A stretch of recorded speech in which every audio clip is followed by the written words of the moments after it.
What's goody to any and everybody who may be listening? Okay.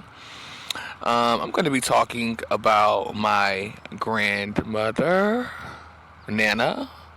We called her Nana. I'm going to be paying homage. I'm going to be honoring my grandmother, Nana, who I loved with all of my heart. Um, but before I get into the honor, I gotta tell you about what happened. Now, this is again that death culture bullshit, which is what was supposed to cement the closing of my heart, especially my Nana. That was supposed to cement the closing of my heart. On top of not only just my Nana, but my grandpa. I'm gonna stop saying ex. I'm gonna honor them. I'm gonna honor my ancestors. The only reason I wasn't honoring my ancestors was because of this whole illusion. Okay, but anyway, this death culture bullshit was uh, supposed to be what cemented the closing of my heart. After all of these illusions, these past lives, which were all illusions, starting from the crown, going all the way down to past the root with T baby. All of this was supposed to cement the closing of my heart, which did not happen. Okay. Um, what else did I want to say about that? So let's get on the exact death of my nana. Okay, who I love. Just first of all, I want to talk about the relationship that we had. Did meeting this phenomenal lady. Like this is a phenomenal woman. This is where I get a lot of my grace and poise and posture from this beautiful lady who loved. She loved unconditionally. She had a soul. She had a beautiful spirit, but you did not want to play with her. Because if you did, she would strike you down. Like that one time when we was together in a store and I stole me a pack of gum. She got on me about that after she discovered I had that gum. I had never seen her like that before. Okay, this is a lady that you did not want to mess with. As well, we got to talk about how Sharita. And I don't like for Sharita. Like Sharita is, whew, excuse me. I don't even look. Okay, but Sharita would do certain things, such as especially when I was a small child. Aside from putting me in those programs, the government programs, those satanic programs and experiments. Aside from that, she would also choose men over not only just me, but her other two children.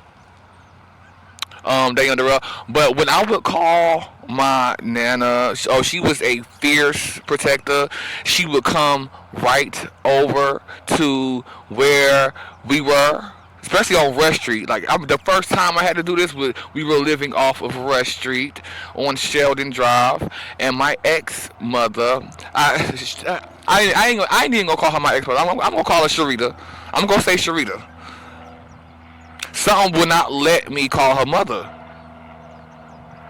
Okay, but when she would do this and beat me, she beat me viciously, choosing men over me. The one man in question, Jaquan. The one I'm talking about is Jaquan McQueen from New York.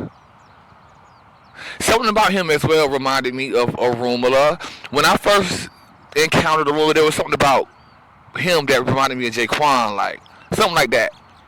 It's also something about the Reptile King that I was sensing behind Jaquan. Like I said, all of the men There was something about this reptile king who hid behind the guises of these men, or they possessed. He was possessed. He possessed these men in some way. Okay.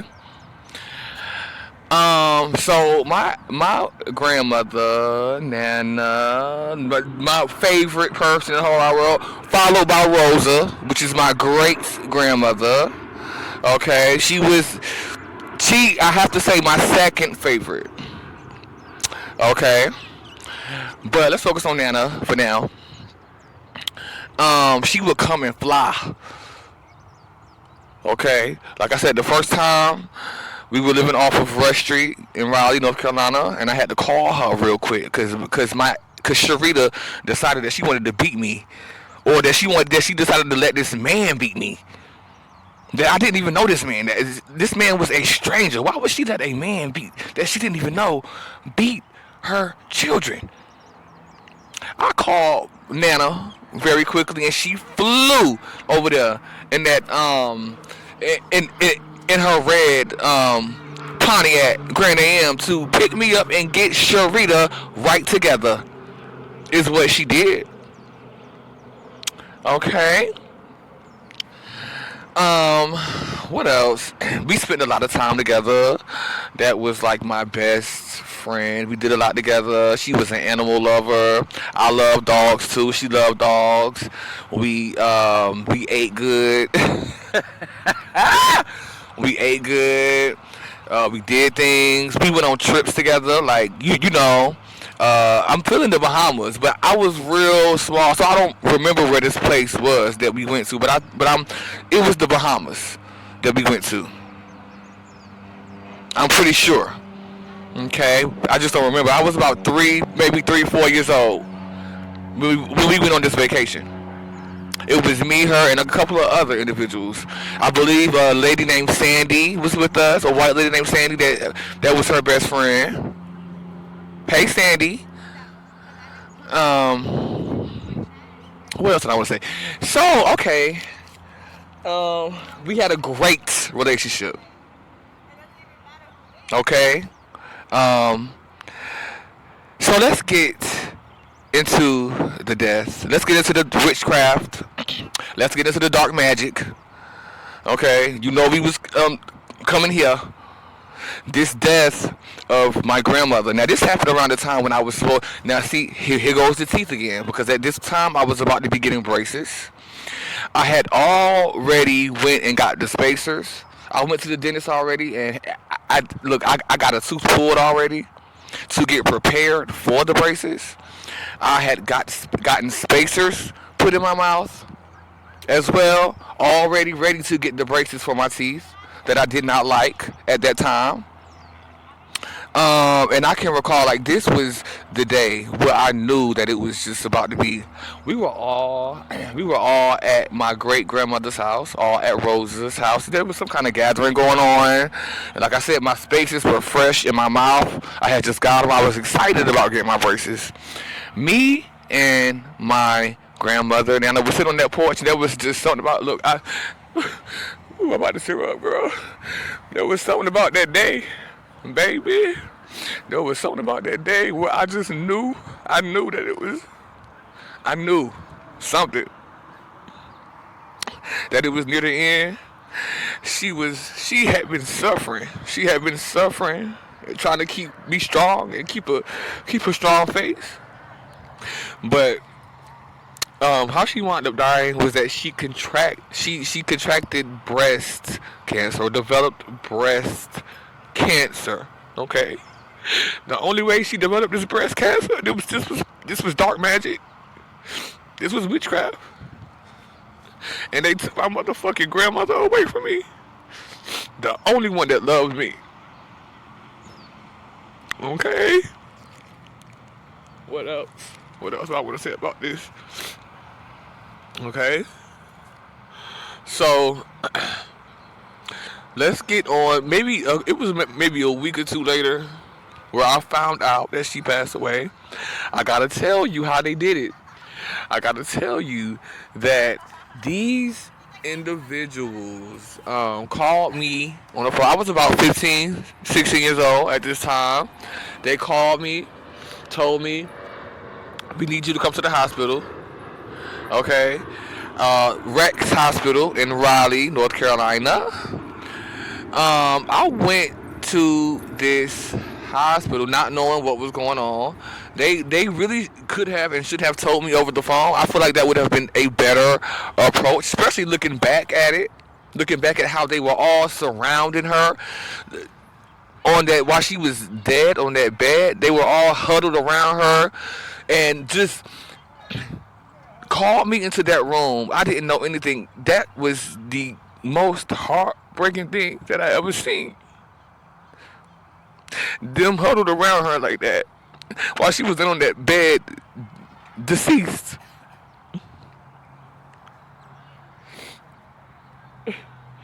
Ooh, child. They should have warned me or told me something before I got in there. The reason they did that was because they knew that I was going to be out of control. It has a lot to do with this energy harvesting. Okay, I had to go into the next room to cry.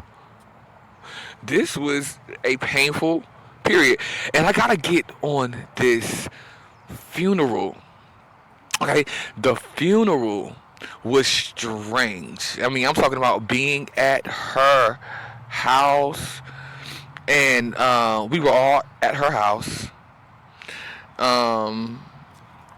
and eating food, things of this nature. But I was just too heartbroken. Like, I couldn't really do anything. I was around these people, the rest of the family. It's something about that damn family, which I'm trying to get over. But there's something about that damn family. And something about this funeral reminded me of the Gale. When we go back to the Gale lifetime, which was just an illusion anyway, but there was something about this funeral and being at her house around like that reminded me of the Gale and what happened around that situation. Okay.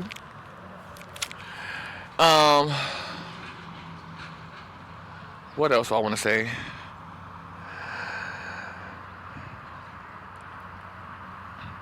Okay. So we had my ex stepfather, Po Boy. They called him Po Boy. This the fact that I was surrounded by all these people who I knew were hounds and who I knew did not love me was even more sadder. Okay. Now, I gotta tell you that over time, I developed sort of a grudge against my grandmother. I developed a grudge against my nana, the only one who really loved me. Okay, this lifetime. I developed a grudge against her, and I'm just now realizing that I was holding that grudge against her, and it was because she left me. Okay.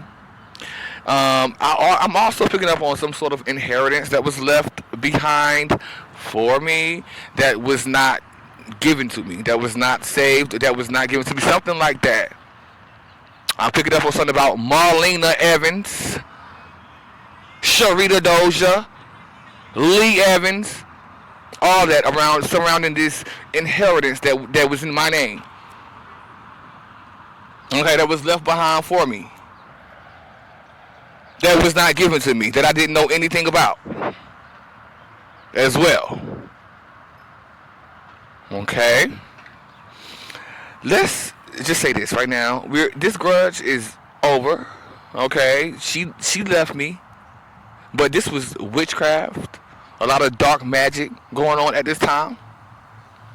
Okay. I feel like she knew something about it that I didn't know.